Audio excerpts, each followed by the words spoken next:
company.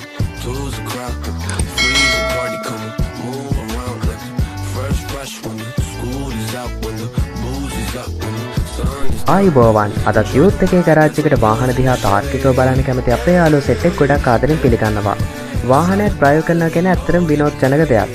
හැබැයි ඉතින් මේ වෙනකොට ලෝකයේ තාක්ෂණය ගොඩක් දියුණු වෙලා හින්දා රියදුරක් නැතුව ගමන් කරන්න පුළුවන් වාහනත් නිෂ්පාදනය කරලා තියෙනවා. මේ දේවල් කොහොම වුණත් අපිට එදිනදා ජීවිතේදී සමහර අවස්ථා එනවා ටිකක් වේගෙන් ඩ්‍රයිව් කරන්න සිද්ධ වෙන. සමහර විට ඔෆිස් එකට යන්න පරක් වුණාම හිමත් නැත්තම් ඔයාගේ වයිෆ් ගන්න, ඔයාගේ ළමයින් ගන්න මේ වගේ එක එක අවස්ථා අපිට එනවා ටිකක් වේගෙන් වාහනේ ඩ්‍රයිව් කරන්න සිද්ධ වෙන. ඉතින් මේ වගේ වාහනේ වේගෙන් ඩ්‍රයිව් කරන වෙලාවට කොහොමද ඔයා නිවැරදිව වාහනේ ඩ්‍රයිව් කරන්නේ අනතුරකට ලක් වෙන්නේ නැතුව? මෙන්න මේ කාරණය ගැන තමයි අද අපි යුත් ගරාජ් එකෙන් කතා කරන්න බලාපොරොත්තු වෙන්නේ. ඔයාලට මතක ඇති පහුගිය කාලෙදී පුංචි ළමයෙක් වාහනයක් වේගෙන් ඩ්‍රයිව් කරලා ගොඩක් විශාල අනතුරක් සිද්ධ වුණා. ඉතින් ඒක නිසා වාහනයක් වේගෙන් ඩ්‍රයිව් කරනවා නම් අපි මතක තියාගන්න ඕන ප්‍රධානම කාරණය තමයි අපිට වාහනේ කන්ට්‍රෝල් කරගන්න පුළුවන් තරම් වේගයකින් ධාවනය කරන එක. ඒ වගේම තමයි ඔයාගේ වාහනේ තියෙන කන්ඩිෂන් එක, පාරේ තියෙන කන්ඩිෂන් එක මේ හැමදේමත් ඔයාගේ වාහනේ වේගෙන් ඩ්‍රයිව් කරන්න සුදුසුයිද නැද්ද කියන දේ තීරණය කරන්න බලපානවා. ඉතින් මේ වටිනා වීඩියෝ එක තත්පරයක්වත් මිස් කරන්න නැතුව සම්පූර්ණයෙන්ම බලන්න කියලා ගොඩක් ආදරෙන් මතක් කරනවා. ඒ වගේම තමයි මේ වීඩියෝ එක තවත් යාළුවෙක්ට බලන්න ෂෙයා කරන්නත් අමතක කරන්න එපා. ඒක තවත් කෙනෙක්ගේ ජීවිතය යහපත් කරන්න හේතුවක් වෙයි. අංක 1. ඔයා වාහනේ ඩ්‍රයිව් කරනකොට නිවැරදිව වාහනේ ස්ටියරින් වීල් එක අල්ලගන්න ඕන.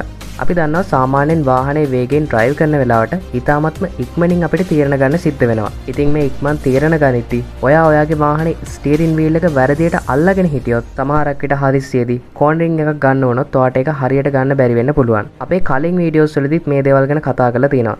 ඒත් මේ වීඩියෝ එක පටන් ගද්දිම මේ දේ ගැන ආයෙත් කතා කරන්න හිතුවේ මේ ගොඩක් වැදගත් කාරණයක් හින්දා. ඔර්ලෝසුවේ කටු තියෙන විදිය මතකද? 3 වගේම 9 තියෙන්නේ කටු දෙක දෙපැත්තට විහිදලා. මෙන්න මේ විදියට තමයි ඔයාගේ වාහනේ ස්ටියරින් වීල් එක අල්ලගන්න ඕන. මේ ආසන්නව ටිකක් පල්ලෑන් හෝ උඩින් මේ ස්ටියරින් වීල් එක ඇල්ලුවට ප්‍රශ්නයක් නැහැ. ඉතින් මෙතනදී පන්න රේදුරන්ට උගන්වන ක්‍රමයක් තමයි 10-2. මෙන්න මේ ස්ථානයේ තියාගෙනත් වාහනේ පදවනවා නම් එහි වරදක් නැහැ කියලා. හැබැයි මේ වෙනකොට වාහන වලට එයා බෑග්ස් වගේ ටෙක්නොලොජි එක ඇවිල්ලා තියෙනවා. ඉතින් මේ එයා බෑග් එක ඕපන් වෙද්දී ඔයාගේ අතට ඩැමේජ් වෙන්න පුළුවන්. වාහනේ ස්ටියරින් වීල් එක අපි කියන විදිහට නැතුව වෙනත් විදිහකට ඔයා අල්ලගෙන හිටියොත්. ඉතින් ඒකින්ද ඒ කාරණාවලට අවධානයක් දීලා හරියට වාහනේ ස්ටියරින් වීල් එක අල්ලගන්න මතක තියාගන්න. ඉතින් ඔයාලට මේ ස්ටියරින් වීල් එක නිවැරදිව භාවිතා කරන විදිය ගැන තවත් වැඩිදුර තොරතුරු දැනගන්න ඕන නම් අපේ පල්ලෑ ඩිස්ක්‍රිප්ෂන් එකේ වගේම උඩ පේන කාඩ් එකේ තියෙන වීඩියෝ එක ක්ලික් කරන්න. එතකොට ඔයාලට එහා සම්බන්ධව තවත් වැදගත් තොරතුරු දැනගන්න පුළුවන්. අංක 2. ඔයා වාහනේ වේගෙන් ඩ්‍රයිව් කරනවා නම් නියමිත දුර ප්‍රමාණයක් තියාගෙන ඩ්‍රයිව් කරන්න. අපි දන්නවා ලංකාවේ වාහනයක් ඩ්‍රයිව් කරනකොට ගොඩක් වෙලාවට අපි ඉස්සරහා වාහනේට පොඩි ගැප් එකක් තියාගෙන ඩ්‍රයිව් කරොත් අනිවාර්යයෙන්ම පිටිපස්සේ ඉන්න කෙනා ගොඩක් වේගෙන් අපිව ඩ්‍රයිව් කරලා ඒඩි ටික අස්සේ රින් ගන්න දඟලනවා. ඉතින් ඔයත් මේ වගේ බිහේවියර් එකක් තියෙන රීදුරෙක් නම් කවදාවත් ඒ වැඩේ කරන්න එපා. විශේෂයෙන්ම වාහනේ වේගෙන් ඩ්‍රයිව් කරනවා නම් ඒ නියමිත දුර ප්‍රමාණය තියාගෙන ඩ්‍රයිව් කරන්න මතක තියාගන්න.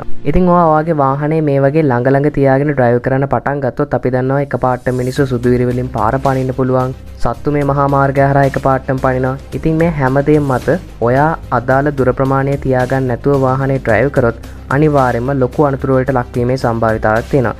ඉතින් ඒකින්ද මතක් කරලා නියමිත දුර ප්‍රමාණය තියාගෙන අඩුම තරමේ ඉස්සරහා වාහනේ ටයර්ස් දෙක පේන මට්ටමින්වත් ඔයාගේ වාහනේ තියාගෙන ඩ්‍රයිව් කරන්න මතක තියාගන්න. අංක 3. ඔයා වාහනේ වේගෙන් ඩ්‍රයිව් කරනවා නම් අනිවාර්යයෙන්ම මහා මාර්ගයෙන් ඉවතට ඔයාගේ ඇස් ගන්න එපා. ඒකට ප්‍රධාන හේතුව තමයි මහා මාර්ගයේ තියෙන සංඥා වගේ දේවල් ඔයාට මිස් වෙන්න පුළුවන්. හිතන්න නුවරඑළිය වගේ පැත්තක ගමන් කරනවා නම් පාරේ තියෙන බෝඩ් වගේ දේවල් ඔයාට හරියට කියව ගන්න බැරි වුණොත් මේ දේවල් ඔයාට දැක ගන්න බැරි වුණොත් ඒක කොච්චර ලොකු අවදානමක්ද කියලා. ඒකින්ද වාහනේ වේගෙන් ඩ්‍රයිව් කරනවා නම් අනිවාර්යයෙන්ම වෙන දේවල් වලට අවධානය දෙන්න එපා. පාරටම ඇස් දෙක තියාගෙන ඩ්‍රයිව් කරන්න මතක තියාගන්න. අංක 4. මේකත් ඉතින් අර වෙන දේවල් වලට අවධානය දෙන්න එපා කියන කාරණේටම සමානයි. ගොඩක් වෙලාවට වාහනේ වේගෙන් ඩ්‍රයිව් කරනවා නම් ඔයාගේ ප්‍රියතම මූවි එකේ තියෙන මොකක් හරි මියුසික් එකක් අහගෙන ඒ මූවි එකේ තියෙන ෆීල් එකත් තරම් ගොඩක් වේගෙන් වාහන ඩ්‍රයිව් කරන අපි දැකලා තියෙනවා. විශේෂයෙන්ම මුළු ගමටම ඇහෙන ශබ්ද දාගෙන බස් විශේෂයෙන්ම 3 wheel වගේ වාහන මේ වගේ ගමන් කරනවා දැකලා තියෙනවා. ඉතින් ඔයත් ඒ වගේ සින්දු අහා එහෙමත් නැත්නම් ෆෝන් කෝල්ස් ආන්සර් කර වාහනේ ඩ්‍රයිව් කරනවා නම් කීයටවත් ඒ වැරද්ද කරන්න එපා. ඔයාට අමුතෙන් කියන්න ඕනේ නැහනේ වාහනේ වේගෙන් ඩ්‍රයිව් කරන වෙලාවක එක තප්පරයක් ඇති ඔයාගේ අවධානය කිලිහෙන්න ලොකු අනතුරක් සිද්ධ වෙන්න. ඉතින් ඒකින්ද හයියෙන් සින්දු අහනවා නම් ඒ වගේම ෆෝන් කෝල්ස් ආන්සර් කරනවා නම් මේ වගේ දේවල් කරනවා නම් කීයටවත් ඒ වගේ වැරදි කරන්න එපා. දැන් තියෙන වාහන ගොඩක් තාක්ෂණයෙන් දියුණුයි. ඒ වගේම ඔයාට ඔඩියෝ සෙටප් එකක් හයි කරගන්නත් මහ ලොකු මුදලක් වියදම් වෙන්නේ නැහැ. ඔයාගේ වාහනේ ඩ්‍රයිව් කරද්දී උනත් නිතරම කෝල් වෙන කෙනෙක් නම් ඔයාගේ ෆෝන් එක වාහනේ ඔඩියෝ සිස්ටම් එකට සෙට් කරන්න. එතකොට ඔයාට ඉතාමත් පහසුවෙන් වාහනේ ඩ්‍රයිව් කරන ගමන් එක ස්විච් එකක් ක්‍රියාත්මක කිරීම මගින් ඔයාට එන කෝල්ස් ආන්සර් කරන්න පුළුවන්. පුංචි පුංචි උපක්‍රම භාවිතා කරන්න අමතක කරන්න එපා. අංක 5. අධික වර්ෂාව තියෙන වෙලාවට කීයටවත් වේගෙන් වාහනේ ඩ්‍රයිව් කරන්න එපා. ඔයාට ගොඩක් හදිස්සි ගමනක් වෙන්න පුළුවන්. ඔයා අනිවාර්යයෙන්ම අදාළ වෙලාවට ඒ ස්ථානයට යන්න තියෙන්න පුළුවන්. ඒ වුණාට වහිනවා නම් ඒ වෙලාවට වාහනේ වේගෙන් ඩ්‍රයිව් කරන්න එපා. ඒක ගොඩක් අනුතුරුදායක දෙයක්. අනික ඕනෑම අවස්ථාවක අපිට පුළුවන් මේ වාහනේ ඇතුලේ තියෙන සාධක කන්ට්‍රෝල් කරගන්න. හැබැයි වැස්ස වහිනවා කියන්නේ මහා මාර්ගයේ ලිස්සන සුළු වෙන්න පුළුවන්. එතකොට ගොඩක් වෙලාවට ඔයා බ්‍රේක් කරත් වාහනේ බ්‍රේක් වෙන්නේ නැහැ හරියට. ඔයා බ්‍රේක් කරත් වාහනේ ලිස්සන යන්න පුළුවන්. ඔයා වම් පැත්තට කැපුවාම වාහනේ දකුණු පැත්තට හැරෙන්න පුළුවන්. චිත්‍රපටිවල මේ වගේ අවස්ථා ඉතාමත් පහසුවෙන් හැන්ඩල් කරන ඔයාලට දැක් ගන්න පුළුවන් ඇති. හැබැයි ඇත්ත ජීවිතේදී ඒ වගේ කරන්න අමාරුයි කියන කාරණේ ඔයා දැඩිව මතක තියාගන්න ඕන. අංක 6. අපි වීඩියෝ පටන් ගත්තේ ඔයා හරි විදියට අත් දෙක තියාගෙන වාහනේ ඩ්‍රයිව් කරන්න ඕන කියන කාරණේ මතක් කරලා. ඉතින් ඔයා වාහනේ ඩ්‍රයිව් කරද්දී ඔයාගේ අත් දෙක ක්‍රොස් කරලා ඩ්‍රයිව් කරනවා නම් ඒක වේගෙන් වාහනේ ඩ්‍රයිව් කරන්න ලොකු අපහසුතාවයක් වෙනවා. ඒ වගේම තනිය අතින් ස්ටියරින් වීල් එක අල්ලගෙන ඩ්‍රයිව් කරනවා නම් ඒ වගේම ඔයා ස්පෙෂලි අත් දෙක ක්‍රොස් කරලා ඩ්‍රයිව් කරනවා නම් ඒක වේගෙන් ඩ්‍රයිව් කරන්න. ඒ කියන්නේ වේගෙන් තීරණ ගන්න ඔයාට ඒක ලොකු බාධාවක් වෙනවා. ඊළඟට ඔයා වාහනේ වේගෙන් ඩ්‍රයිව් කරනවා නම් මේක නම් ගොඩක් වෙලාවට ටිකක් පරණ වාහන තියෙන කට්ටියට කරන්න බැරි වෙයි. අලුත් වාහන තියෙන කට්ටියට තමයි මේ ඔප්ෂන් එකට යන්න පුළුවන්. ගොඩක් වෙලාවට අපි දකිනවා ලංකාවේ පැඩල් ෂිෆ්ටර්ස් තියෙන වාහන ඕන තරම් තියෙනවා. ඒත් ගොඩක් වෙලාවට ඔයා පැඩල් ෂිෆ්ටර්ස් යූස් කරන්න බයයි. ඉතින් වාහනේ පැඩල් ෂිෆ්ටර්ස් තියෙන්නේ ස්ටියරින් වීල් එකට පල්ලෙහාන්. ඉතින් ස්ටියරින් වීල් එකට පල්ලෙහාන් පැඩල් ෂිෆ්ටර්ස් තියෙද්දි ඔයාට ගියර්ස් මාරු කරන්න ඕන නම් ඉතාමත්ව පහසුවෙන් මේ පැඩල් ෂිෆ්ටර්ස් වලට ඔයාගේ ඇඟිලි යවන්න පුළුවන්. ඉතින් මේ ඇඟිලි තුඩු වලින් ගියර්ස් අප් ඩවුන් කරලා වාහනේ ඩ්‍රයිව් කරනවා නම් වාහනේ ස්මූත්ලි ඒ වගේම මැනුවල් වාහනයක් පදිනා වගේ ඉතාමත්ම ඉක්මනින් ගියර්ස් මාරු කරගෙන අප් ඩවුන් කරගෙන වාහනේ වේගය අඩු වැඩි කරගන්න පුළුවන්. ගොඩක් වෙලාවට ඔය ස්ටියරින් වීල් එක අතෑරලා වාහනේ පල්ලෙහාට එහෙමත් නැත්නම් ගියර් ලීව් එකේ තියෙන හරියට අත ගද්දි වැඩි වෙලාවක් යනවා. අන්න ඒ කාලේ ඉතුරු කරගන්න පුළුවන් ඔයා හැමතිස්සෙම වේගෙන් ඩ්‍රයිව් කරනවා නම් පැඩල් ෂිෆ්ටර්ස් යූස් කරද්දී. දැන් ඉතින් ඔයාට හිතෙන ඇති අයියෝ ඉතින් මං ගාව පැඩල් ෂිෆ්ටර්ස් තියෙන අලුත් වාහනයක් නැහැනේ. මං ගාව ඔටෝමැටික් වාහනයක් තියෙන. ඉතින් ඒකේ ගියර්ස් 1 2 3 විතරයි තියෙන්නේ. එතකොට ඉතින් මම කොහොමද ඔය වගේ ස්පීඩ් ඩ්‍රයිව් කරන්න කියලා. මේකත් පුංචි ටෙක්නික් එකක්.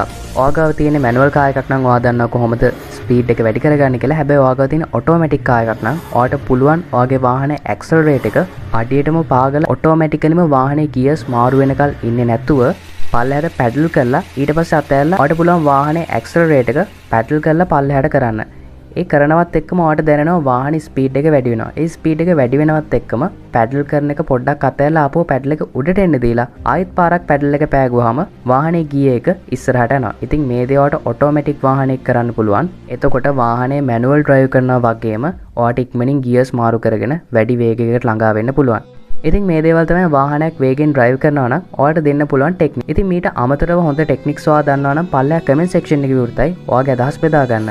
ඒ වගේම තමයි අපි මතක තියාගන්න ඕන කාරණේ. ඉතින් අපි වාහනේ වේගෙන් ඩ්‍රයිව් කරනවා කියන්නේ ඒක වාහනයට වගේම අපිටත් එච්චර හොඳ දෙයක් නෙමෙයි. ඉතින් ඒක නිසා අත්‍යවශ්‍ය මොහොතකදී හැරෙන්නට අනිත් තැන්වලදී ඔයා හිමින් ගමන් බිමන් යන මතක තියාගන්න.